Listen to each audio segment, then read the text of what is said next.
Umupo ang maliit na batang babae sa kanyang wheelchair. Nanginginig ang buong katawan ng ibuhos ng kanyang madrasta ang isang mangkok ng mainit na sopas na kalabasa sa kanyang ulo. Tumulo ang luha sa kanyang mga pisngi habang siya ay umiiyak sa sakit at nagmamakaawa. "Mama, sobrang init po, ang sakit po." Biglang bumukas ang pinto, natigilan ang kanyang amang milyonaryo, nahulog ang kahon ng regalo sa kanyang kamay nang makita ang kanyang anak na nasa ganoong kalagayan. Isang pangungusap lang ang kanyang nasabi na nagpatahimik sa lahat sa kwarto. "Bago tayo magsimula, mag-iwan muna kayo ng komento tungkol sa kwentong ito. Bigyan mo kami ng score mula 1 hanggang 10. Ayos ka lang ba? Kung may gusto kang ibahagi, nandito lang ako para makinig. Sana makahanap ka ng sandali para magmuni-muni habang sinusubaybayan mo ang kwento ng paggaling kasama ang paglalakbay ng tapang at katarungan." Ang malaking bulwagan ng Rockefeller Mansion ay kumikislap sa napakaliwanag na ilaw, mga kristal na chandelier ang nakasabit sa taas, nagpapailaw sa makintab na marmol na sahig na sumasalamin sa mga anino ng dos-dosenang bisita na nakaayos sa mamahaling damit, halakhak, at ang tugtog ng mga baso. At ang banayad na tunog ng piano ay humalo sa isang magandang melodiya sa gitna ng masiglang tao. Isang 6 na taong gulang na batang babae ang dahan-dahang itinutulak ang kanyang maliit na pilak na wheelchair.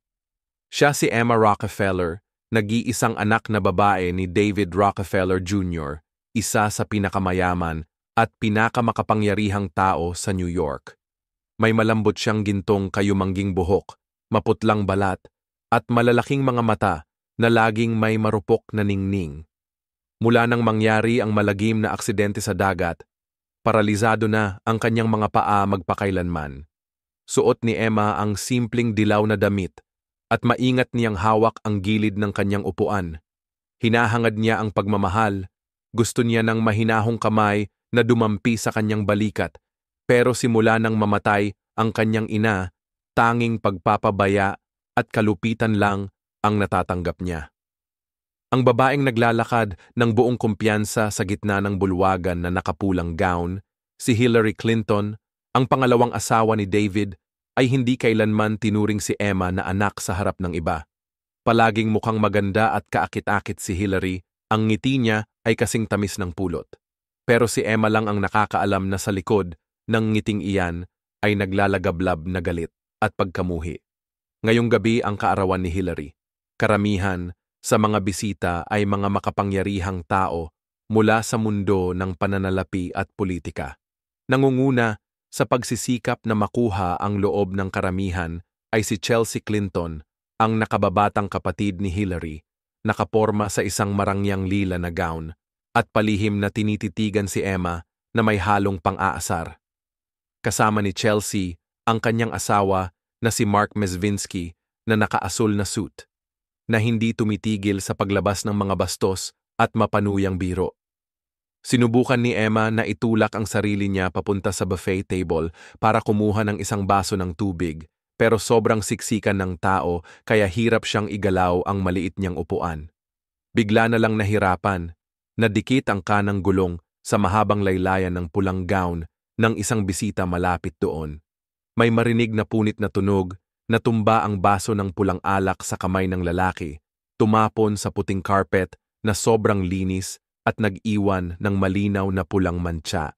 Biglang tumahimik ang buong bulwagan ng ilang segundo, tapos sabay-sabay na nilingon ng maraming mata ang maliit na batang babae.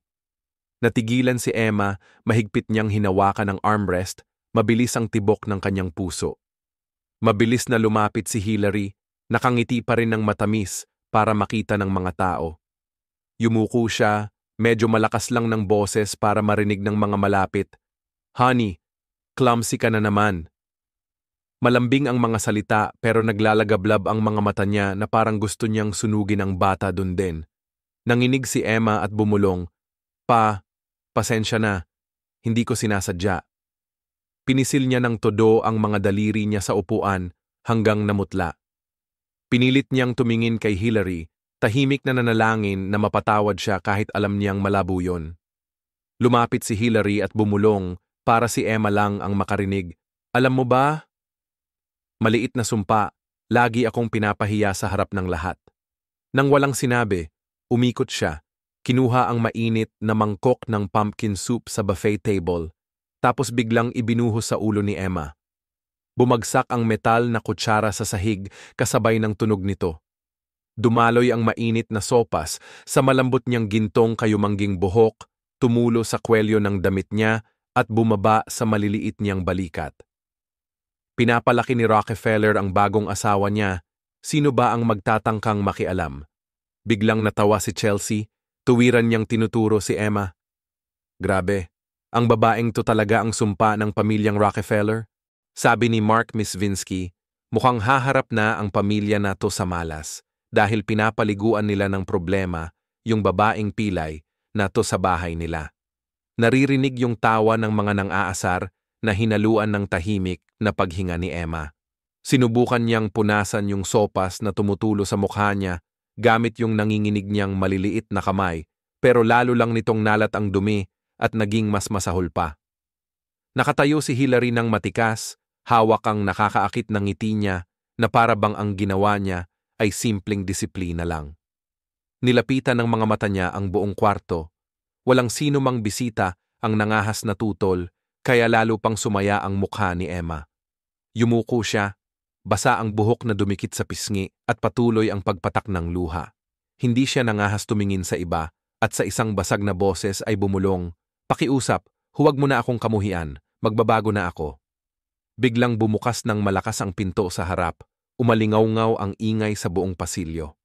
Lumingon ang lahat nang pumasok ang isang matangkad na lalaki na may dalang maliit na kahon na maayos na binalot sa pilak na papel. Matindi ang kanyang mukha, dala ang kumpiyansa ng isang matagumpay na negosyante. Si David Rockefeller Jr., ang master ng mansion, ang siyang unang nakauwi mula sa biyahe para sorpresahin ang kanyang pangalawang asawa. Pero hindi niya inaasahan ang makikita niya. Nakatayo siya ng nakapirmi, halos mahulog ang kahon sa kamay niya.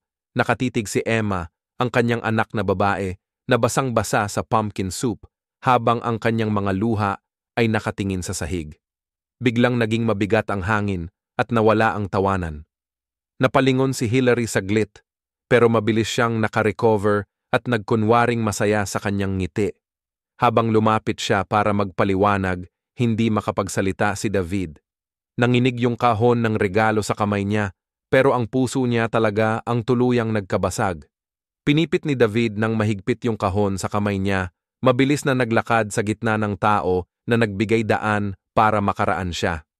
Malakas at matinis ang tunog ng mga sapatos niya na tumatama sa marmol na sahig. Hindi siya bumati sa mga bisita, ni hindi rin niya pinansin yung mga nagulat na tingin sa kanya. Huminto siya mismo sa harap ng maliit na wheelchair kung saan nakatungo pa rin si Emma. Nanginginig ang balikat niya, ang maliliit niyang kamay na puno ng sopas. Yumuko siya, ang boses niya paus at puno ng galit. "Anong nangyari, Hillary? Ano ba ang ginawa mo?" Tense na tense ang paligid, parang isang natarik na string. May ilang bisita na umuubo, may iba namang tahimik na inilapag ang mga baso sa mesa. Lahat nanonood, pero walang may lakas ng loob na makialam. Sandaling na-stuck si Hillary, tapos parang sanay na siyang harapin ang ganitong sitwasyon. Mabilis niyang nilagay ang kamay sa dibdib. Kumikislap ang mga mata niya habang malayang dumadaloy ang mga luha. Nanginginig ang boses niya, puno ng palabas na lungkot. David, gusto ko lang sana turuan siya ng leksyon. Bastos siya sa harap ng mga bisita, nahiya ako. Hindi ko sinasadya na saktan siya." Patuloy na umiiyak si Emma, sinubukang itaas ang ulo niya, mabigat ang mga pilik mata sa luha, bumulong na nasisira ang boses. "Daddy, sorry po. Hindi ko sinasadya. Ayoko pong magalit si Mama." Sakit na tumusok sa dibdib ni David ang mga salitang iyon. Tumingin siya kay Emma. Nakita ang desperasyon sa mga mata ng anak, tapos hinarap niya ulit si Hillary sa unang pagkakataon sa maraming taon. Napagtanto niya na may malamig at hindi na mapapatag na distansya sa pagitan niya at ng kanyang anak na babae. Bahagi nito ay dahil sa lungkot ng pagkawala ng kanyang asawa, at bahagi rin sa kanyang kapabayaan na hayaan pang lumaki ang agwat na iyon. Huminga siya ng malalim, tapos nagsalita ng matalim, mababa at matindi ang boses. Sa tingin mo ba maniniwala ako diyan? Ang tunog ng kanyang salita ay umalingaw-ngaw sa buong pasilyo, tumama sa mga tenga ng lahat ng naroroon. Nagsimulang magbulungan ang mga bisita, may ilan na nag-iba ng posisyon ng di masaya, at dali-daling umalis para iwasan ang mabahaging usapan. Ang madadaling yapak at mga lihim na sulyap, lahat ay naipakita kung paano nauwi sa nakakahiya na eksena ang marangyang salo-salo. Lumapit si Chelsea Clinton, kapatid ni Hillary, para makialam. Inaayos niya ang kanyang kulay, ubi na damit at ngumiti ng matamis, pero halata ang tiyaga sa likod ng ngiti. David, gusto lang ng kapatid ko ang pinakamabuti para sa bata. Huwag mong hayaang sirain ng isang sandali ng galit ang inyong pagsasama. Ang kanyang boses ay parang rehearsed, pero ang tingin niya kay Emma ay puno ng panghinayang. Biglang pumasok si Mark Mizinski, asawa ni Chelsea, na may pang-aasar na tono. Siguro ikaw na lang ang magdisiplina sa babae, siya ang sumira sa party, hindi si Hillary. Lahat nakakita, klarong-klaro yung mga pang-aasar na sinabi, kaya napangisi si Emma, mahigpit niyang hinawakan yung maputlang dilaw na tela ng damit niya. Tumutok si David ng matalim na tingin, niyakap si Emma ng mahigpit, nakapatong ang malakas niyang kamay sa balikat niya at dinikit sa dibdib. Sa yakap na yon, ramdam ni Emma na ang liit niya na parang sumakit sa puso ni David. Tiningnan niya si Hillary ng diretso at sa ngipin na dikit-dikit, sabi niya. Bawat salita'y bigat na parang hampas ng martilyo. Simula ngayon, wala ka ng karapatang hawakan siya. Napatahimik ang buong bulwagan sa pahayag na iyon, bigla ring tumigil ang mga bulong. Natuwa si Hillary, pinisil ang kanyang mga labi, pansamantalang pumutla ang kanyang mukha, pero ilang segundo lang, ibinaba niya ang ulo at pinunasan ang luha gamit ang sulok ng tisyu. Nanginig ang kanyang kamay habang hawak ang gusot na papel, pero sa gilid ng kanyang mga labi may malamig na ngiti. Mahinang bumulong siya na tanging si Chelsea lang ang nakarinig, magbabayad ka para dito. Sa isang iglap, tiningnan muli ni Emma si Hillary at alam niyang malayo pa ang bangungot. Mabilis na naglakad si David sa mahabang pasilyo, mahigpit pa rin hawak ang kahon ng regalo na ngayon ay waring wala ng kwenta. Dahan-dahang kumaluskos ang pinto ng kwarto nang bumukas ito. Yumuko siya at maingat na inilipat ang anak mula sa wheelchair papunta sa kama, niyakap siya ng malambot na kumot. Nanginig si Emma, basa at malagkit pa ang gintong kayumangging buhok niya, may bahagyang amoy pa ng pumpkin soup. Binasa ni David ang tuwalya sa maligamgam na tubig, at dahan-dahang pinunasan niya ang buhok niya. Nanginginig ang kamay nang makita niyang namumula. May mga pasa at masakit ang anit niya. Sinubukan niyang panatilihing kalmado ang boses kahit humihirap ang paghinga. Daddy, magiging maingat ako. Emma, huwag kang matakot. Pinisil ni Emma ang kanyang mga labi, takot na humiyaw. Nang mahawakan ng tuwalya ang isa sa mga pulang bahagi, napikit siya at mahina na bumulong. Daddy, huwag kang magalit kay Mama. Kapag iniwan mo siya, lalo niya akong sasaktan. Natigilan si David, mas mahigpit niyang inakap ang tuwalya. Umupo siya sa gilid ng kama at inabot ang maliit niyang kamay. Mahina at mabigat ang boses niya. Hindi, Emma, hindi ito kasalanan mo. Ako ang may sala. Iniwan kita ng matagal mag-isa. Pinahirapan kitang mag-isa. Bumagsak ang luha mula sa mga mata niya sa unang pagkakataon sa loob ng maraming taon. Kumilat si Emma nang makita ang mga luha at huminga ng bahagya na parang napaluwag. Lumapit siya at ipinikit ang ulo sa dibdib niya. Mahina ang bulong. Ang gusto ko lang, nandito ka lang sa akin. Mahigpit na niyakap ni David ang anak niya. Ramdam niyang parang wasak na wasak ang dibdib niya. Alam niyang lahat ay napakasama. Ang gabi na to ang simula pa lang. Sa pinakailalim na palapag ng mansyon, biglang sumara ang pinto ng isang pribadong kwarto na may mga mamahaling imported na alak. Nakatayo si Hillary sa harap ng vanity Ang mga labi niya ay pulang-pula at ang mga mata niya ay naglalagablab pa rin sa galit. Inangat niya ang isang baso ng alak at binato sa sahig. Tumunog ng malakas ang pagwasak ng baso. Piliin niya pa yung isang pilay na bata kesa sa akin? Mahigpit na bungad ni Hillary. Malamig at matalim ang mga mata niya. Papasabihin ko sa kanya kung ano ang tunay na impyerno. Nakaupo si Chelsea Hillary na kapatid sa isang armchair, isang napakagandang babae na laging nakaglamorous na gown, pero sa likod ng kanyang ngiti ay may tagong sama ng loob. Nakakross ang mga braso niya, iniling ang ulo at sinabi, "Huwag kang mag-alala, sister. May paraan ako. Hindi papayagan ng press na makalusot siya dito.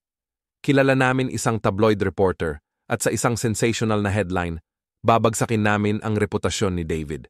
Nakatayo si Mark Mizinski, asawa ni Chelsea, sa tabi ng bintana, nag-iilaw ng sigarilyo at humihit-hit ng usok na may halong pang-iinsulto. Akala niya walang makakahawak sa kanya, pero gustong-gusto ng press ang mga drama, mga kwento ng milyonaryo na iniiwan ng asawa, minamaltrato ang anak. Mga iskandalong ganyan ay parang handaan para sa media. Mahigpit na niyakap ni Hillary ang kamay niya, kinukubabog ng mga kuko ang palad. Huminga siya ng malalim, tapos ngumiti ng malamig, tapos nagsimulang maghanda. Hindi ako matatalo ng batang pilay. Sa tahimik na kwarto sa taas, pagod na si Emma, bumigat ang mga talukap ng mata, naging pantay ang hininga. Nakaupo si David sa tabi ng kama, hawak ang kamay ng anak niya. Hanggang sa makatulog siya, dahan-dahan siyang tumayo at lumapit sa mesa malapit sa bintana. Binuksan niya ang lumang leather na kwaderno. Nandoon pa rin ang mga sulat na isinulat ng kanyang yumaong asawa na si Michelle, ang babaeng nag-alay ng buhay para iligtas si Emma. Hinaplos niya ng mahinahon ang mga pahina, ramdam ang kirot at pagsisisi sa puso. Bumulong siya, parang kausap ang asawa na nawala na sa kanya. "Michelle, pinabayaan kong magdusa ang anak natin ng matagal. Pangako, simula ngayon, hindi na hayaan ng sinuman na saktan siya ulit." Late na ang gabi, may simoy ng hangin na pumapasok mula sa hardin. Sa siwang ng pinto, dala ang banayad na bango ng jasmine. Bahagyang gumalaw si Emma sa kanyang tulog pero hindi mapayapa ang kanyang panaginip. Sa dilim, isang boses na kasing lamig ng kutsilyo ang sumilip sa pintuan, bumubulong sa kanyang tenga. "Para-paraan, huhugutin mo ang tatay mo papunta sa kailaliman kasama mo." Biglang nagising si Emma, pawis na tumutulo sa kanyang noo. Nagmamadaling tumingin sa paligid, pero tahimik pa rin ang kwarto. Pero parang nanatili pa rin ang bulong sa hangin. Nanginig ang kanyang maliliit na kamay, habang mahigpit niyang hawak ang gilid ng kumot. Sa dilim, mahigpit na niyakap ni Emma ang unan niya, tumitibok ng mabilis ang puso niya. At sa unang pagkakataon, naintindihan niya na ang bangungot ay hindi na lang basta panaginip niya. Pumasok ang liwanag ng umaga sa malalaking salamin ng sala. Nakaupo si David sa mahabang mesa, may sariwang hatid na pahayagan na nakabukas sa harap niya. Nakatingin siya sa headline sa front page, "Milyonaryong Rockefeller, iniwan ang asawa na inaalagaan ang anak na may kapansanan." Biglang namutla ang mukha ni David. Pumilas ang kamay niya, tapos pinaputok ang dyaryo sa kahoy na mesa. Umalingaw-ngaw ang tunog sa buong kwarto. Lalong pinatindi ang bigat ng hangin. Pinagdila niya ang ngipin at umungol. Ito na naman niyang maruruming kalokohan ni Hillary. Sa sulok ng kwarto, tahimik na nakaupo si Emma sa kanyang wheelchair. Maagang nagising siya at gusto sanang lumabas para tanungin ang tatay niya ng isang bagay. Pero nang makita niya ang galit nito, mas pinindot niya ang sarili sa pader. Pumuno ng luha ang mga mata niya. Pagkalipas ng sandali, kinolekta niya ang kanyang lakas ng loob at mahinang nagtanong. Nanginginig ang boses niya, "Tatay, dahil ba sa akin na kinamumuhian kanila?" Napahinto si David, itinanghal ang ulo at tumingin sa mga mata niyang puno ng alalahanin at kumikislap. Mabilis siyang lumapit, lumuhod sa harap ng wheelchair at inilagay ang dalawang kamay sa balikat ng anak na babae. Bumaba ang boses niya pero matatag ang paninindigan. "Hindi, ikaw ang dahilan. kung bakit kailangan kong tumayo ng matatag. Hinding-hindi ko hahayaang gamitin ka ng iba para sirain ako ulit. Napakagat ni Emma sa labi, dumaloy ang mga luha sa kanyang pisngi. Pero sa puso niya, may munting ilaw na kumikislap. Dahan-dahan siyang tumango, tapos yumuko sa kanyang ama. Para sa unang beses, ramdam niya na yung mga bisig niya ang pinakaligtas na lugar sa mundo. Samantala, sa isang tahimik na kapehan sa gitna ng Manhattan, nakaupo si Hillary, kasama sina Chelsea at Mark. Dalawang bagong mukha ang nasa kanilang mesa. Si Amanda Knox, isang batang abogado pero kilalang-kilala sa pagiging tuso, madalas humawak ng mga iskandalong kaso at naghahanap ng butas sa batas. Matulis ang kanyang mga mukha, malamig ang ngiti, at palaging nagmamasid ang mga mata. Kasama rin si Harvey Leven, isang veteranong tabloid journalist na naglabas ng napakaraming sensational na kwento tungkol sa mga mayayamang elite. Simple lang ang damit niya, pero halata sa matalim niyang tingin at tusong ngiti na naamoy na niya ang pera sa bagay na to. Inangat ni Harvey ang tasa ng kape, uminom, tapos natawa. Gustong-gusto ng publiko ang ganitong klase ng kwento, mayamang asawa na iniwan ng tapat na asawa at may kapansanang anak na babae, swak na balitang pambungad. Mukha si Rockefeller na walang pusong kontrabida habang si Jeannie Hillary, tumigil siya saglit, tumingin kay Hillary na may ibig sabihin ay magiging pinagtaksilan na asawa, isang kahabag-habag na biktima. Palaging kailangan ng press ng ganitong klasing tao. Napangiti si Chelsea na may pahiwatig ng pang-iinsulto. Habang inayos niya yung isang hibla ng buhok sa likod ng tenga niya, sabi ni David, ang bait niya. Hindi niya alam na mas delikado pa ang media kaysa sa politika mismo. Pumasok si Amanda, may matibay na tono. Trabaho ko ang asikasuhin, yung legal na parte. Kung kailangan, gagawa ako ng ebidensya, magpapeke ng mga testigo. Ang kailangan ko lang gawin ay ipakita na may kapansanan si Emma para paniwalaan ng lahat na pabaya si David sa anak niya. Sapat na yon. Umupo si Hillary nang medyo nakahilig, may bahagyang ngiti sa labi. Huminga siya ng malalim, tapos bulong na, parang nangangako sa sarili. Pinili niya siya kaysa sa akin. Sige, tingnan natin kung hanggang kailan niya mapapanatili yung trono ng kapangyarihan na yan. Sabay wika ni Mark na may pangkaraniwang pang-aasar habang winala niya ang kamay. Relax, buong New York mawawala kay Rockefeller. Isang article lang, pwedeng bumagsak ang buong imperyo. Sa mansyon ng Rockefeller, tahimik na nakaupo si David sa tabi ni Emma. Hindi pa rin nawawala ang galit sa puso niya, pero alam niyang hindi siya pwedeng magpadalos-dalos. Kailangan niya ng ebidensya, kailangan niyang protektahan ang anak niya at ang dangal niya. Dahan-dahang bumukas ang pinto, pumasok si Patricia Harris, matagal na niyang assistant, nasa late 40s na siya. Maayos ang pagkakabihis, seryoso ang mukha pero tapat ang mga mata. Palaging tahimik na gumagawa sa likod ng mga eksena si Patricia, tapat at maingat. Nilapag niya ang isang makapal na folder sa mesa, mababa at matatag ang boses. Boss, matagal ko na siyang minamanmanan. Ito ang makakapagsalba sa'yo at kay Emma. Tumingala si David, tense ang mga mata. Anong nakita mo? Hindi agad sumagot si Patricia, itinulak lang niya ang folder papunta sa kanya. Tapos dahan-dahan niyang sinabi, nasa loob ang mga pangalang hindi mo aakalain. Kapag pinili mong buksan ito, magbabago ang lahat. Walang atrasan si David habang nakatitig sa pabalat ng file. Bumibilis ang tibok ng puso niya, bahagyang nanginginig ang kamay nang abutin niya para buksan ito. Binuksan ni David ang file na inilagay ni Patricia sa mesa, at ang unang pahina ang nagpa-blur ng kanyang paningin. Maliwanag ang mga salita.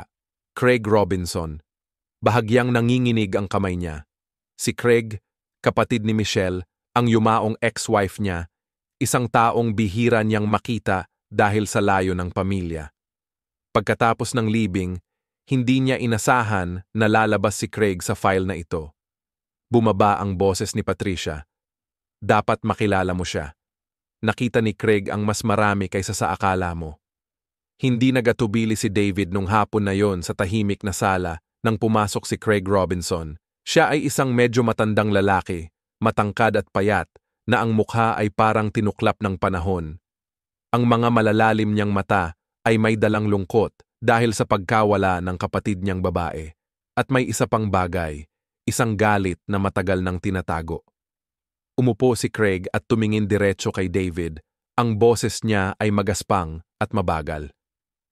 Tahimik lang ako kasi inakala kong poprotektahan mo si Emma. Pero ngayon, nung nakita ko yung artikulo, hindi ko na kaya, David.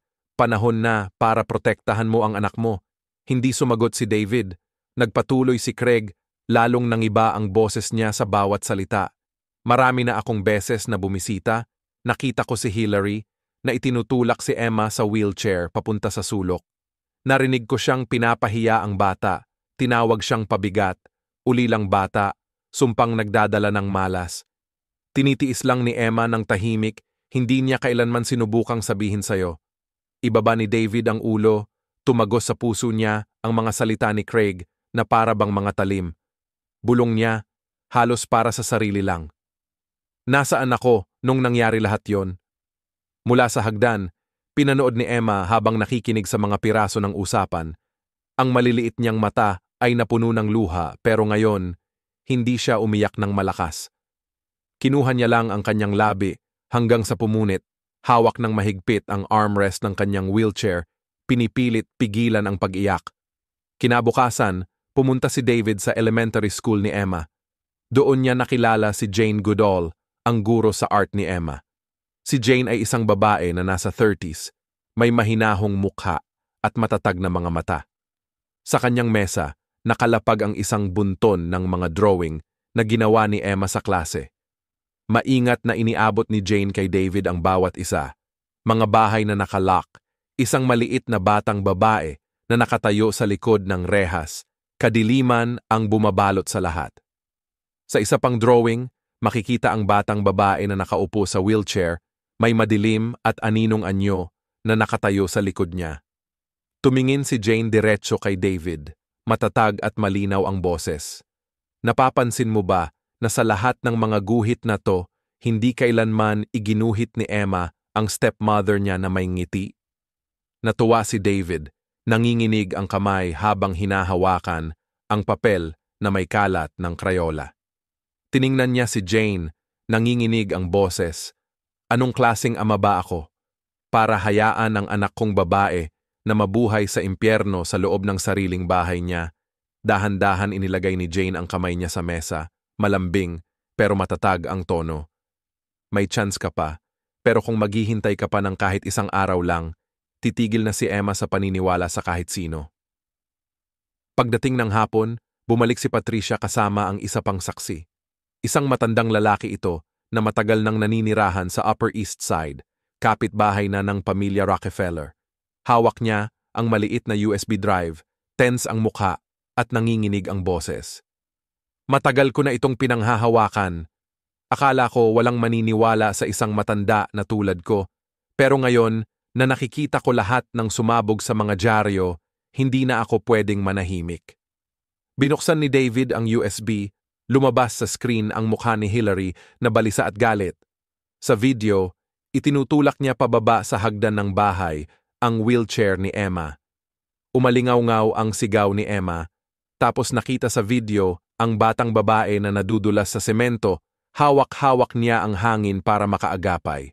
Nakatayo si David na parang natigil sa takot, kumakapit ng mahigpit hanggang sa pumuti ang mga kuko niya, ang mukha niya puno ng sakit. Naglalagablab ang mga mata ni Emma mula sa kabilang dulo ng kwarto. Nang makita niya ang video, dali-dali siyang umiyak at inilihim ang mukha sa mga bisig ni Patricia. Bigat ng hangin sa kwarto, nang ilapag ng kapitbahay ang USB sa mesa, matatag ang boses. Ginoong Rockefeller, kailangan niyo itong gamitin. Hindi na kaya ng batang babae yung lahat ng to. Nang gabing yon, maliwanag ang ilaw sa opisina ng isang malaking pahayagan. Pumasok si Patricia, inilagay ang USB sa lamesa ng editor, at hinarap siya ng may matibay na determinasyon, panahon na para bumaba ang maskara.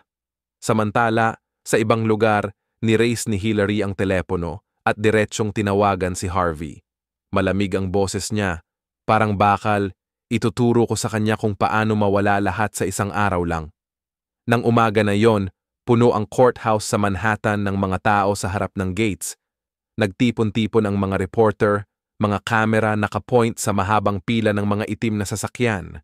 Ang tunog ng loudspeakers at usapan ng mga nanonood ay umalingaw-ngaw sa mainit na hangin ng tag-init. Ang Rockefeller trial ang naging sentro ng atensyon ng buong lungsod sa loob ng pangunahing courtroom. Puno lahat ng upuan sa gallery sa kaliwang side nang pumasok si Hillary na naka-deep purple na damit, maayos ang kulot ng buhok niya at kumikislap ang mga mata niya na may pekeng alindog. Umupo siya sa mesa ng akusado kasama si Chelsea at Mark na nasa tabi niya na may mga ekspresyong mayabang at kumpiyansa. Yumuko si Chelsea kay Mark, may lihim ng ngiti, papasimula na ang circus. Nag-cross ng braso si Mark at mabilis na tumingin sa mga reporter, sobrang kain ng media nito pag umiyak lang si Hillary. Agad maniniwala ang publiko sa kanya kahit pagaling sa kabilang panig. Tumayo si David ng tuwid. Suot niya ang madilim na asul na Amerikana, seryoso at malamig ang mukha niya kahit bahagyang nanginginig ang mga kamay niya sa ilalim ng mesa. Katabi niya ang abogado na si Michael Stern, isang kalagitnaang edad na lalaki na kilala sa kanyang integridad, isang taong bihirang tumanggap ng kaso mula sa mayayamang elite, pero ngayon pumayag siya. Ang matalim na mga mata ni Stern, matatag na tinig, at higit sa lahat ang hindi matitinag niyang paniniwala na hindi mabibili ang hustisya ang bumigat sa loob ng korte. Lumingon si David sa likod niya. Naupo si Emma sa kanyang wheelchair sa gitna ng mga nanonood. Nakasuot ang maliit na batang babae ng maputlang dilaw na damit. Mahigpit niyang hinahawakan ang gilid ng mga gulong. Kumikislap ang kanyang mga mata ng kaba at determinasyon. Nang makita niya ang tingin ng kanyang ama, pinisil ni Emma ang kanyang mga labi at bahagyang tumango. Tumunog ang martilyo. Si Hukom Margaret Collins, isang babae na may pilak na buhok at seryosong presensya, ay matatag na nagsalita. Nasa sesyon na ang hukuman. Ginoong Rockefeller, may sasabihin po ba kayo tungkol sa mga kaso laban sa inyo? Tumayo si David. Ang ingay ng paggalaw ng mga upuan ay kumalat sa buong kwarto. Huminga siya ng malalim, matatag at hindi matitinag ang boses. Inabuso ng babaeng ito ang anak ko, at may mga nakasaksi ako. Ang kwarto ay puno ng mga bulong. Biglang nagkunwaring nanginginig si Hillary, hinawakan ng dibdib. Nagsisinungaling siya. Pinalaki ko ang batang iyon na parang akin. Nandyan ako para sa kanya habang siya ay nagtatago sa trabaho. Your Honor, sinubukan ko lang turuan siya ng respeto at magandang asal. Bahagyang tumango si Stern kay Craig. Tumayo ang matangkad at payat na lalaki, pula ang mga mata. Lumapit si Craig Robinson sa witness stand. Ang boses niya ay puno ng emosyon. Ako ang kapatid ni Michelle, yung babae na nag-alay ng buhay para iligtas si Emma nung naaksidente sila sa barko. Nakita ko si Hillary na sinampal si Emma at tinulak yung wheelchair niya sa pader. Hindi iyan disiplina, yan ay pang-aabuso. Hindi ko hahayaang saktan pa ng kahit sino ang pamangkin ko. Biglang tumahimik ang courtroom ng ilang segundo. Napangiti si Hillary ng malamig, ang boses niya ay matalim. Dinudungisan niya ako, hindi naman siya pumasok sa bahay ko. Hindi siya pinayagan ni Stern na baligtarin ang kwento. Nilihis niya ang kilos sa harap. Siya si Jane Goodall, si Emma ang guro sa sining. Lumapit siya bit-bit ang folder ng mga drawing. Inilatag niya ang mga larawan sa lamesa ng hukom. Ito ang mga iginuhit ni Emma sa klasiko. Malumanay, pero matatag ang tinig ni Jane. Isang bahay na nakalock, aninong nakatayo sa isang maliit na batang babae sa bawat guhit. Hindi niya kailanman iginuhit ang kanyang madrasta na may ngiti. Kagalang-galang, ito ang puso ng isang batang babae na nakakulong sa takot. Umupo si David, nakatuon ang mga mata sa bawat larawan, umigsi ang kanyang dibdib. Bulong niya na narinig ni Stern. Sobrang pangit ko bilang ama na pinayagang mabuhay ng anak ko sa impyerno sa loob mismo ng bahay namin. Sa kabilang kwarto, biglang umiyak si Hillary, ginawang nanginginig ang kanyang mga balikat at bumagsak ang kanyang mga luha sa tamang oras. Napipi siya at nasabi, "Imahinasyon lang iyan ng bata. Mahal ko siya. Ako ang nagpalaki sa kanya. Pero nag-iimbento siya ng mga kwento para sirain kami ng mga magulang niya. Hindi mo to maintindihan." Tumunog ang martilyo ni Judge Collins. Nag-utos ng katahimikan. Lumiko siya pasulong at tumingin kay Stern. "Ipakilala mo ang susunod na saksi." Naging mabigat ang hangin sa korte. Tumalikod si Stern at binigyan si Emma ng mahinahong tingin. Kumalat ang bulungan sa korte nang makita nila ang maliit na batang babae. Dahan-dahan siyang umikot papunta sa stand. Nanginig si Emma habang mahigpit niyang hinahawakan ang mga gulong, humihinga ng pabilisan. Pero nung hinarap niya ang hukom, tinaas niya ang mga mata niya. Mahina pero malinaw ang boses niya, bawat salita parang mabigat na bato. Sinabi niya, tinawag niya akong kometa. Gusto ko lang naman na mahalin ako ng madrasta ko. Biglang napatigil ang lahat sa courtroom. Tumigil sa pagtatype ang mga reporter at nakatitig ng walang kumurap ang mga tao sa audience. Naging maputla ang mukha ni Hillary, kumikislap ang mga mata niya sa takot. Mabilis na hinawakan ni Chelsea ang kamay ng kapatid niya at bumulong. Manatiling kalmado, huwag magpakita ng kaba. Tumingin si Judge Collins kay David, tapos seryosong sabi, "Ilabas agad yung photographic evidence." Tumango si Stern. Tumayo si Patricia mula sa mga upuan ng publiko, lumapit, at may hawak na maliit na USB drive sa kamay. Ipinasa niya ito sa kamay ng court officer. Isinaksak ang drive sa malaking screen, kumutitap ang berdeng ilaw. Frame by frame, handa nang lumabas at ihahayag na ang katotohanan. Nagliwanag ang malaking screen sa harap ng courtroom at lahat ng mata ay nakatuon doon.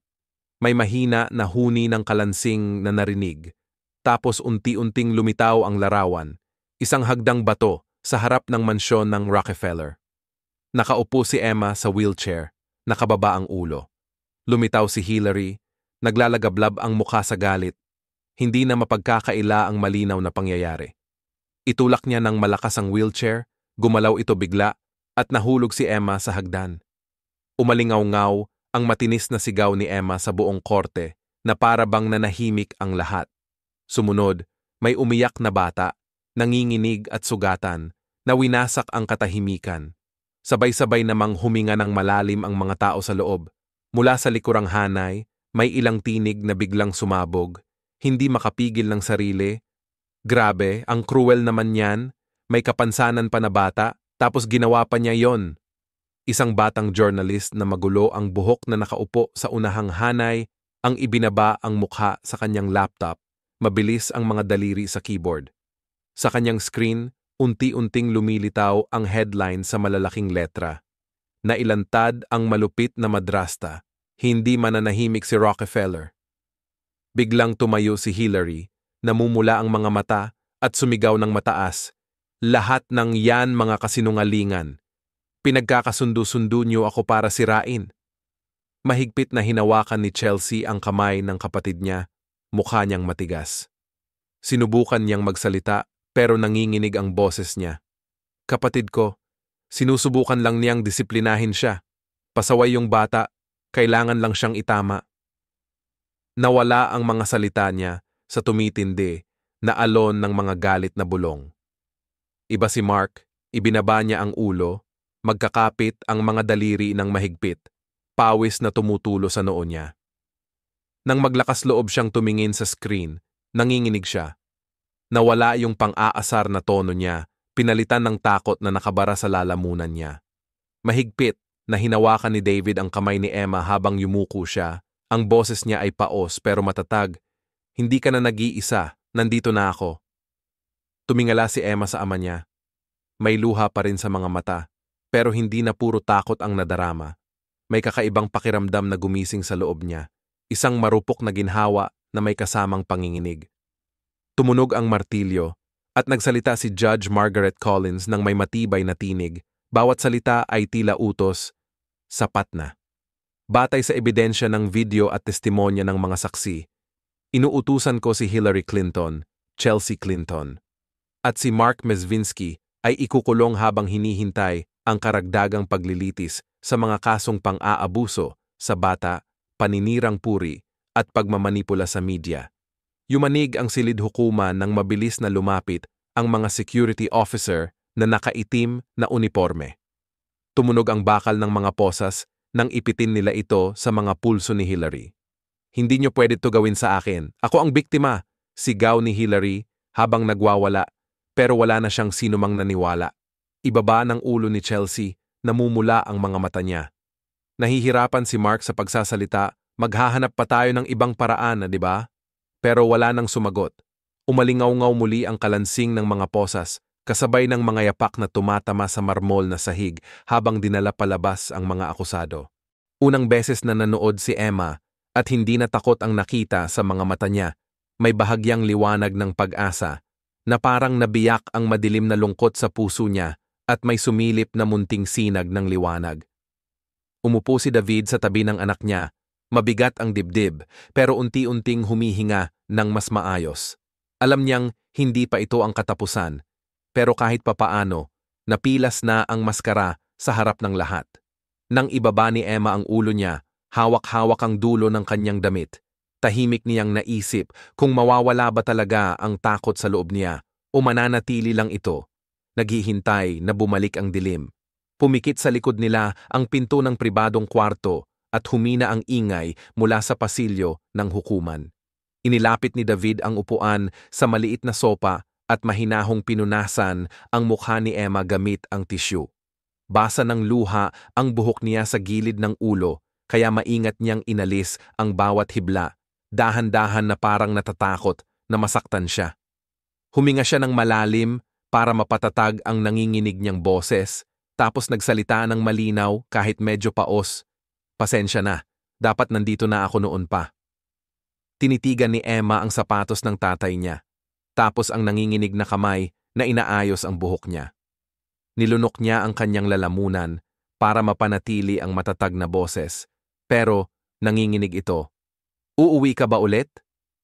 Pinisil ni David ang maliit na kamay niya sa dibdib niya para maramdaman ang pintig ng puso.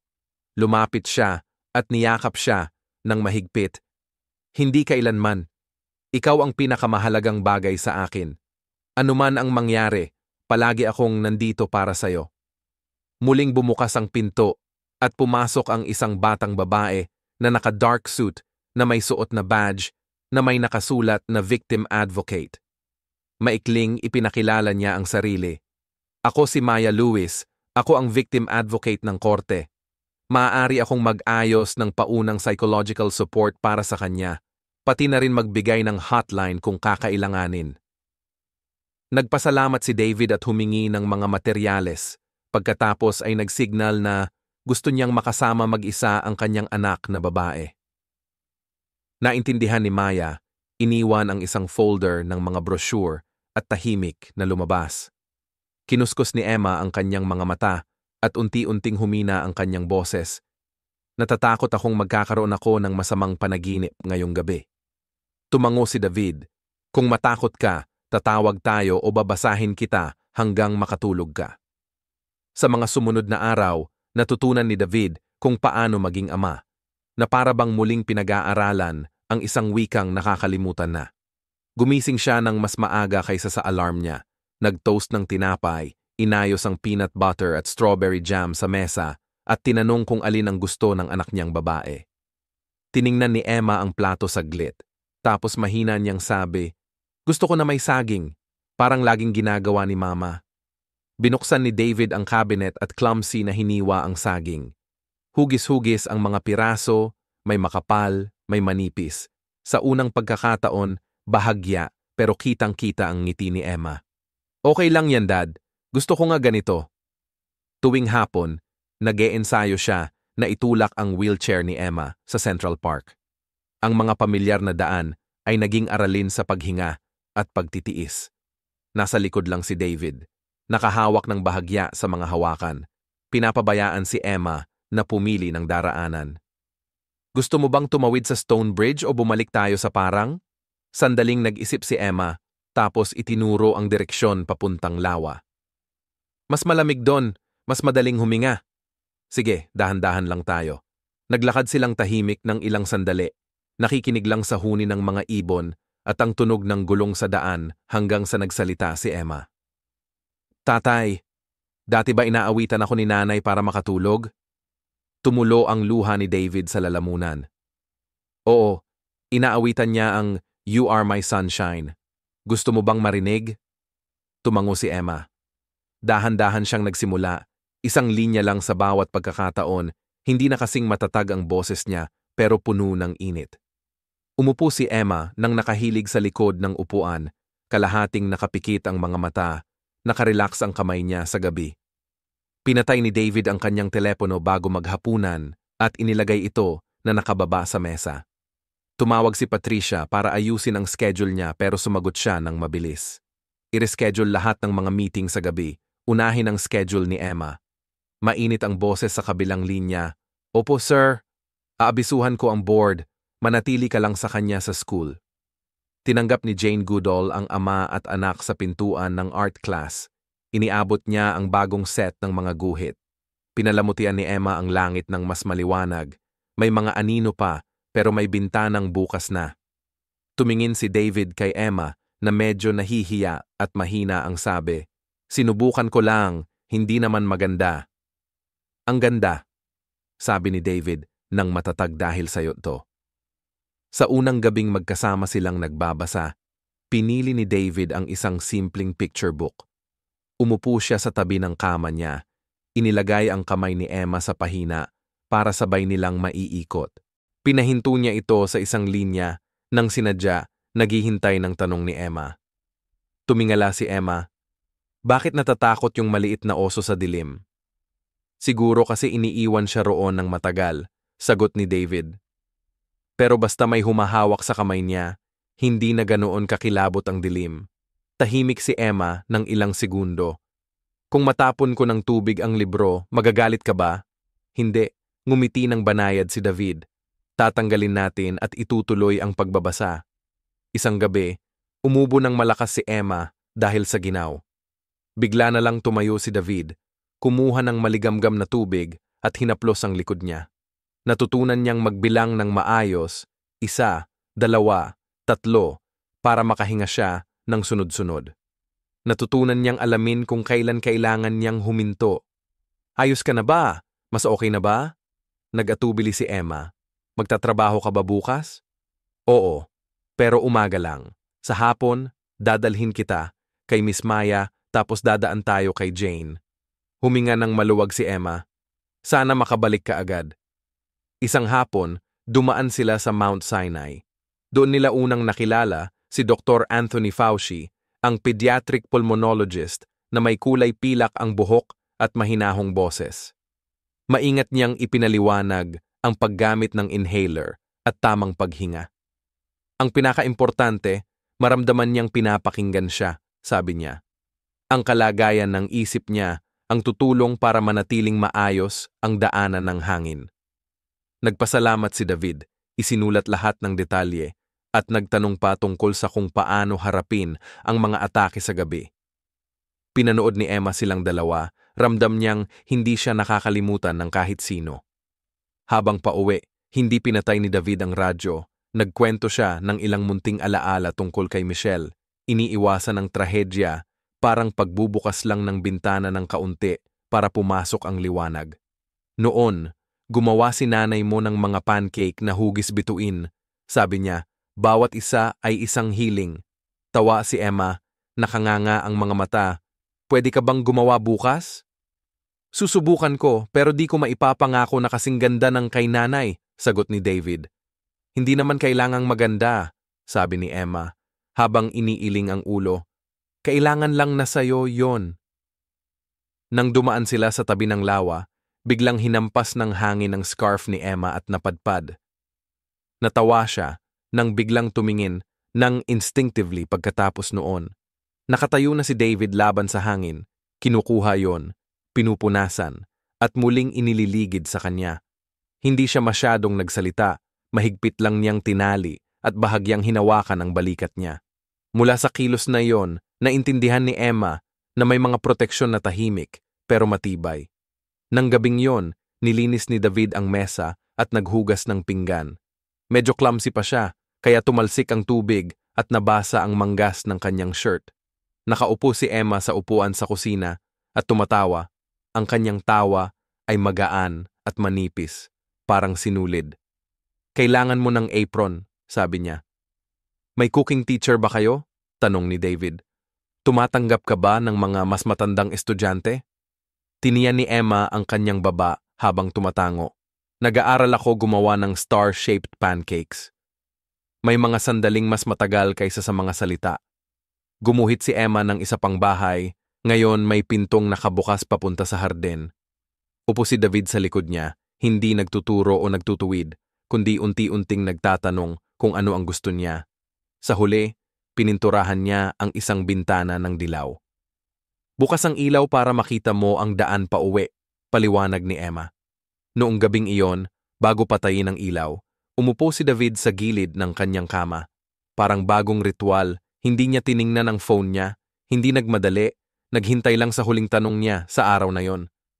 Lumiko si Emma, niyakap ang kumot sa dibdib niya, tumitig sa kisame ng matagal, tapos tumingin siya sa kanya.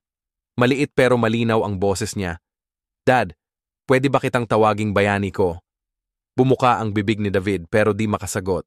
Nanghihina ang lalamunan, nangangaliskis ang mga mata.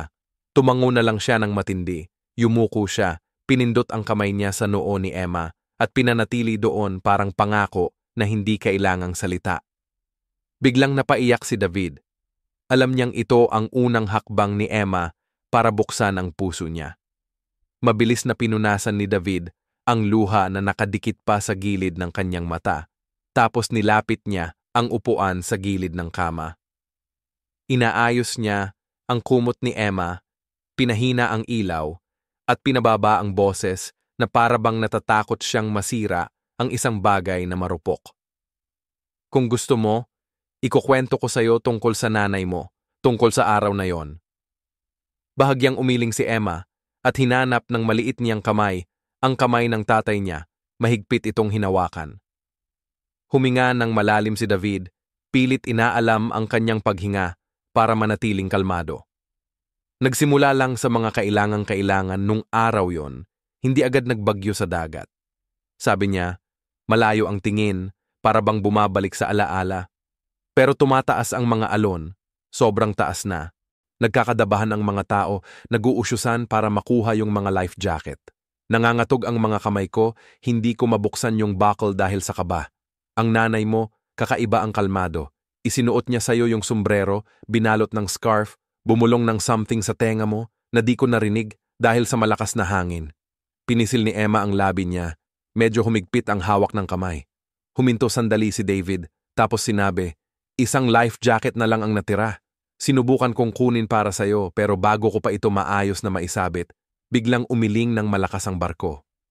Nataranta ako, nagkalat ang mga galaw ko na parang taong nawalan ng direksyon. Yung nanay mo, hinawakan ka niya, tumingin siya sa akin ng matagal at malalim, tapos tinapos niyang isabit yung life jacket para sa'yo. Inilagay ka niya sa mga braso ko at dahan-dahan na sinabi para maintindihan ko, mabuhay ka para sa akin." Nangangatog ang kamay ni Emma, niluha siya at nagtanong na parang babagsak ang boses. "At pagkatapos nun, ano nangyari, Dad?" "Hinawakan kita at bumagsak ako ng malakas sa gilid ng barko. Natisod si nanay sa basang deck pero tinulak pa rin niya ako mula sa likod para makarating kami pareho sa bangka ng pagliligtas. Hindi na siya nagsalita, tinitignan na lang niya tayo niyo parang binibigay ang huling utos niya. Hanggang ngayon, nakikita ko pa rin ang tingin niya, parang parola na sumisiklab sa gitna ng bagyong gabi." Tahimik ang kwarto, biglang umiyak si Emma. Inilibing ang mukha sa dibdib ng tatay niya. Sa una, pilit niyang pinipigilan ang iyak, pero kalaunan ay sumabog ito, hilaw at di mapigilan. Yakap niya nang mahigpit si tatay, ang mga salita niya ay natataranta pero malinaw. "Hindi ako sumpa, regalo ako na iniwan ni Mama." Nanginig si David habang yumuko at hinalikan ang buhok ng anak niya. Dinilaan niya ang kanyang pisngi sa noo ni Emma, ang tinig niya ay paos dahil sa luha. Tama yon, ikaw ang ilaw ni mama at ng tatay mo. Dahan-dahang humupa ang paghinga ni Emma, huminahon, kahit nanginginig pa ang balikat niya. Ni hindi binitiwan ni David ang yakap niya, hindi nagmadaling bumitaw. Alam niya na sa panahong to, ang mahalaga ay nandyan lang siya, hindi ang payo o magarang pangako. May marahang katok sa pinto. Tumingala si David. Nakatayo si Patricia Harris sa pintuan. Basa pa ang kanyang madilim na Amerikana dahil sa ulan. May hawak na sobre na may selyo ng korte. Medyo malakas ang tinig niya para marinig lang siya. Pasensya na po sa abala, sir. Bukas ng umaga ilalabas ng korte ang opisyal na hatol. Ito po ang abiso kasama ang schedule at paraan ng pagpasok. Tumango si David bilang pasasalamat, hindi inalis ang kamay niya sa balikat ng anak niya. Nagkatinginan sila ni Patricia at naintindihan niya. Inilapag ni Patricia ang sobre sa mesa, malapit sa ilaw, habang pinababa ang boses. Dadating ako ng maaga, bukas para sa sasakyan. Pwedeng pumasok si Emma sa likod para makaiwas sa mga kamera ng press. Salamat, sagot ni David. Ngayong gabi, hayaan nating magkaroon tayo ng kapayapaan. Dahan-dahang sumara ang pinto. Itinaas ni Emma ang mukha niya, basa pa rin ang mga mata niya. Mahigpit na hinawakan ni David ang kamay niya. Ang tinig niya matatag, bawat salita parang pangako na mabigat ang timbang.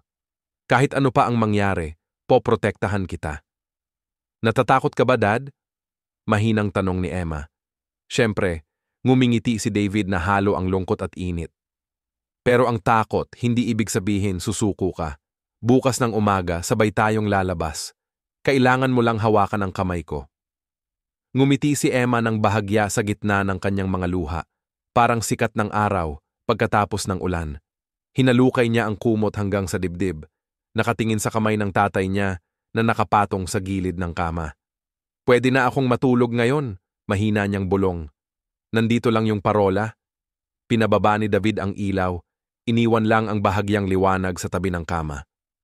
Nandun siya ng matagal, pinapakinggan ang pantay na hininga niya, saka lang tumayo at kinuha ang sobre. Binuksan niya ito at mabilis na tiningnan ang mga abiso. Sinuri ang mga oras at numero ng upuan. Malinaw ang mga security rules pati na rin ang listahan ng mga reporter na nabigyan ng press pass. Pinilipit ni David ang mga papel, inilagay sa drawer at dahan-dahang isinara at nilock ito na parang tinatago ang isang alalahanin. Tahimik lang ang hallway sa labas. Ang tanging naririnig ay ang hum ng air conditioning sa background. Binuksan ni David ang pinto para tawagin si Patricia pabalik para sa huling instructions tungkol sa umaga. Pero natigilan siya sa pintuan. Sa dulo ng koridor, may isang lalaki na nakayuko. Nagpapanggap na nagtatali ng sapatos pero masyado siyang nakatungo papunta sa kanila ng matagal. Nang sa wakas ay tumingin siya pataas, dali-dali niyang itinago sa likod ang maliit na kamera, tapos ngumiti ng inosente. Alam ni David na yung ngiting yon ay kay Riley Grant, isang freelance paparazzo na madalas makatrabaho ng mga tabloid. Payat at mabilis parang pusa, kilala sa paglabas sa mga lugar na hindi siya dapat nandun. Kumaway siya, boses puno ng peke niyang alindog, dahil lang dumadaan, Mr. Rockefeller, tahimik dito sa gabi.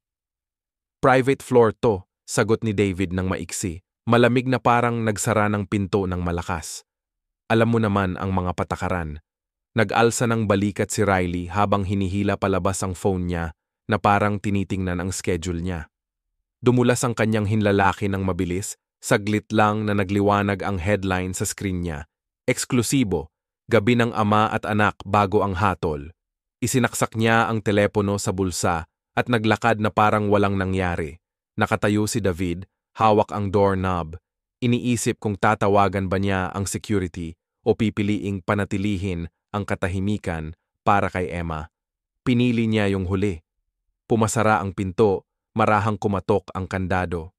Bumalik sa upuan, pinakalma ni David sarili sa pagbilang ng hininga. Yung technique na itinuro ni Dr. Fauci kay Emma. Kinuha niya ang isang blangkong papel at nagsulat siya ng paalala para sa sarili niya bukas ng umaga. Gamitin ang likurang labasan. Lagi si Emma ay hawak. Tingnan siya, hindi ang mga kamera.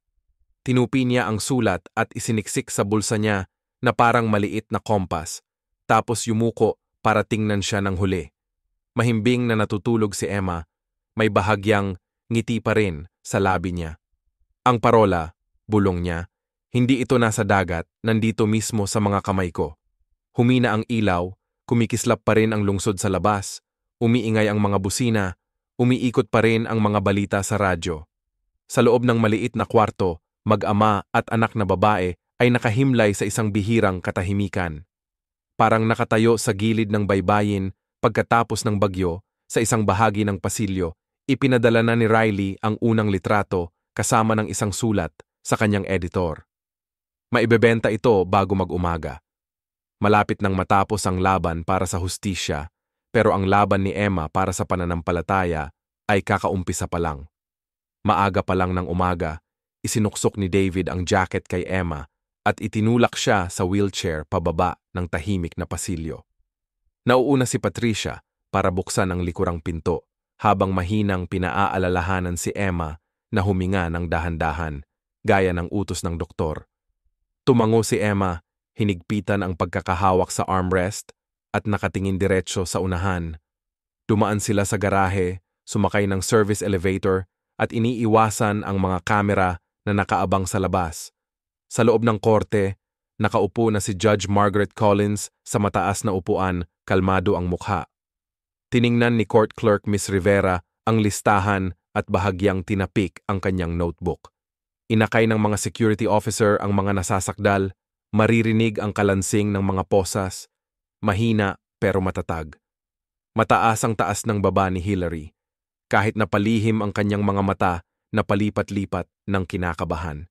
Sinubukang magmukhang kalmado ni Chelsea. Bahagyang nakatayo si Mark sa likod niya, nakayuko ang mga balikat.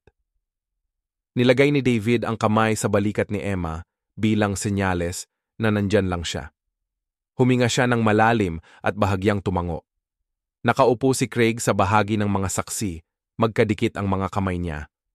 Katabi niya si Jane na hawak-hawak ang sketch portfolio ni Emma, parang ito ay isang bagay na marupok. 3 beses tumunog ang martilyo. Mababang tinig pero matatag ang boses ng hukom.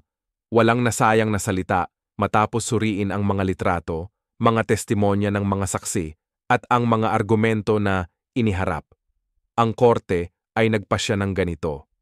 Si Hillary Clinton ay napatunayang guilty sa pang-aabuso sa bata, paninirang puri, at pagsasabwatan para gumawa ng pekeng impormasyon. Sina Chelsea Clinton at Mark Mesvinsky ay napatunayang kasabwat sa paninirang puri at pagtatago ng ebidensya. Lahat ng taong sangkot sa kampanyang paninirang puri ay haharap sa batas. Bawat isa ay nahatulan ng ilang taong pagkakakulong at ipinag-utosang huwag makipag-ugnayan sa biktima.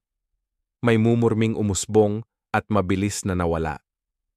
Si Nora Price, isang mamamahayag mula sa isang kilalang pahayagan, ay nag-type ng headline sa kanyang laptop. Nandoon mismo sa courtroom, hustisya para sa Rockefeller Girl, si Miss Rivera ay nagbigay ng mga dokumento sa mga gwardya, mabilis ang kilos. Bumukas ang posas sa kamay niya. Lumingon si Hillary at binigyan si David ng isang huling manipis ng ngiti, matigas at tuyo. Wala naman ang sumagot. Yumuko ang hukom, nagtapat ang mga mata niya kay Emma. Wala siyang sinabi, nagbigay lang ng munting kindat. Sumagot si Emma ng bahagyang tingin, parang pasasalamat na hindi masabi ng malakas. Bumagsak ang martilyo, nagsara ang session. Sa gilid ng hagdan, pinahinto ni David ang wheelchair. Kumainupya siya sa isang tuhod, para kasing level na siya ng anak niyang babae. Inilagay ang 2 kamay niya sa mga kamay ni Emma, mainit at matatag. Mula ngayon, tayo na lang 2.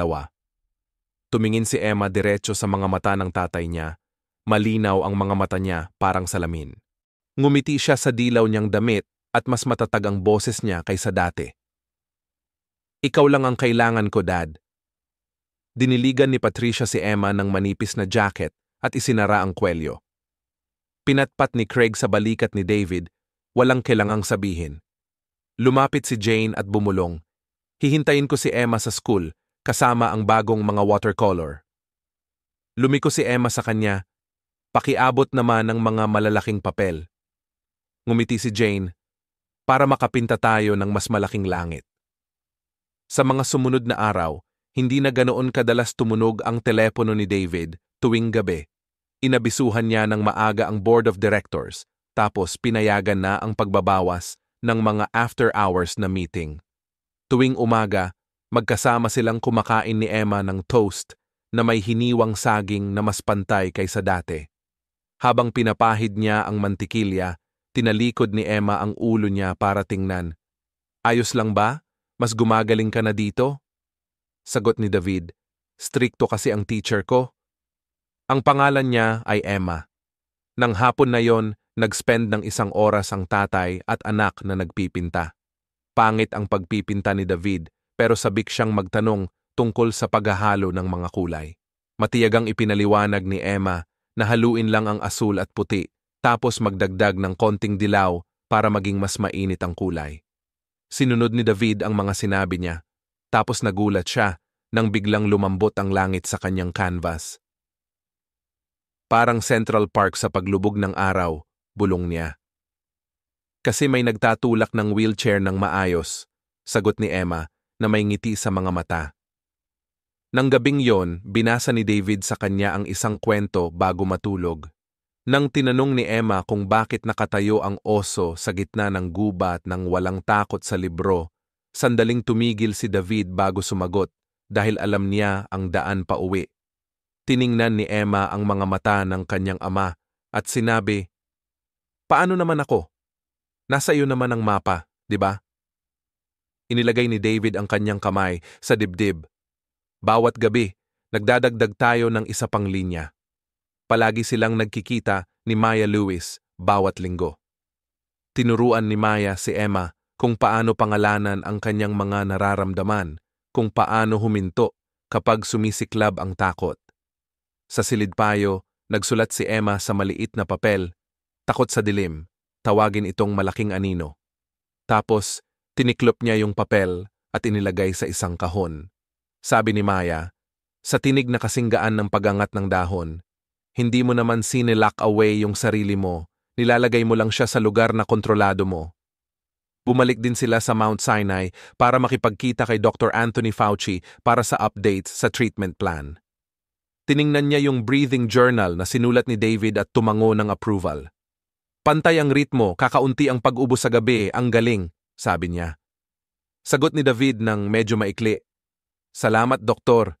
Susunod kami sa schedule." Itinaas ni Emma ang kamay na parang batang nagsalute. "Susubukan ko pang magsikap isang gabi ng weekend." Sinubukan ni David gumawa ng star-shaped na pancake tulad ng ipinangako niya. Tumulo ang batter sa gilid ng molde at ang star naging baluktot.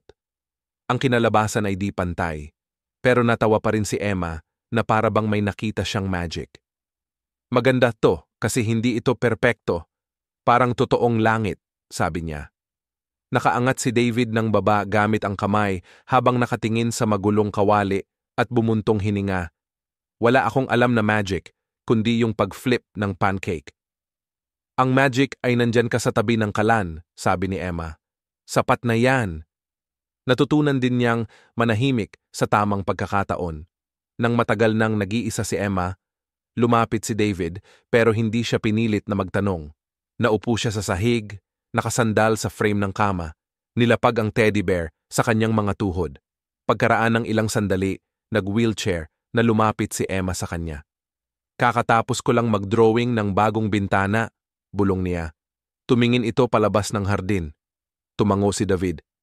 "Bukas, pupunta tayo sa hardin ng maaga, pagsikat ng araw." Madilim pa ang langit. Isinuot ni David ang sweater kay Emma, nilagay sa kanyang mga balikat. At itinulak niya ang wheelchair ni Emma palabas sa likod na porch, basa pa ng hamog ang damo, presko, at malamig ang hangin. Hindi siya nagsalita, nakatayo lang sa likod niya, Mahigpit ang pagkakahawak sa mga hawakan, pinapakinggan ang pantay niyang paghinga. Hinawakan ni Emma ang kamay ng tatay niya, ang mga maliliit niyang daliri ay swak na swak sa pagitan ng mga daliri ng tatay niya. Tatay, ang liwanag ng langit ngayon ang ganda. Oo, ngumiti si David. Dumating ang liwanag sa tamang oras. Nakatayo silang ganon ng matagal, pinanood ni David ang unang sikat ng araw na dahan-dahang sumilip sa bubong. Tapos bahagyang yumuko ang ulo niya at bumulong. Parang kinakausap ang isang tao na tanging siya lang ang nakikita. Michelle, nagawa ko na to at hindi kita bibitawan ulit. Tumingala si Emma, ang mga mata niya'y sumasalamin sa maputlang bahagi ng kalangitan. Yumakap siya sa sandalan ng upuan, malambing pero tiyak ang tinig. Tatay, naniniwala akong nandito si nanay kasama natin. Walang sumagot, pero umihip ang hangin sa mga dahon. Isang dahon ang nahulog sa palad ni Emma, gaano lang ng haplos. Napangiti siya at itinaas iyon para makita ng tatay niya. Hindi nagsalita si David, mas mahigpit lang niyang hinawakan ang kamay niya. Ang sikat ng araw ay kumalat. Nagliwanag sa mukha nila pareho. Simula ng bagong paglalakbay. Yung sandaling yon, hindi lang break ng party, kundi hangganan din ng dilim at liwanag. Isang marupok na bata ang naapi, at ang tatay ay sa wakas ay pinili ng tumindig para sa katarungan. Nagtapos ang kwento sa mensaheng matagal ng pinaniniwalaan ng puso. Ang masama ay parurusahan, ang mabuti ay gagantimpalaan. Maaring magtago ang kalupitan sa likod ng makintab na itsura, pero ang katotohanan at pagmamahal ay nananatili lampas sa lahat ng panlilinlang. Nang sinabi ng ama na mula ngayon, tayo na lang, hindi lang ito pangakong responsibilidad, kundi pati na rin ang katapusan ng isang paglalakbay ng pagtubos at simula ng mga kwento ng puso, mga kwento ng pagpapagaling na gusto naming ibahagi. Alin sa mga detalye ang pinakakaantig sa'yo? Yung may luha na paghingi ng tulong, mama, ang init po, o yung tahimik na paghahawak ng kamay sa huling bukang liwayway ng ama at anak? Kung nandun ka sa kwarto noong araw na yon, ano ang gagawin mo? Kapag hinarap mo ang di makatarungan sa harap ng mga mata mo, sa tingin mo, ano ba talaga ang nakakatulong sa isang bata para malampasan ang matagal na takot? Parusa ng batas o ang patuloy na pagmamahal araw-araw? Kumusta ka ngayon? Kung pagod ka na sa araw mo, tandaan na laging may mga taong handang sumuporta sa'yo. Kumain ka na ba ng maayos? Nakapagpahinga ka ba ng maaga?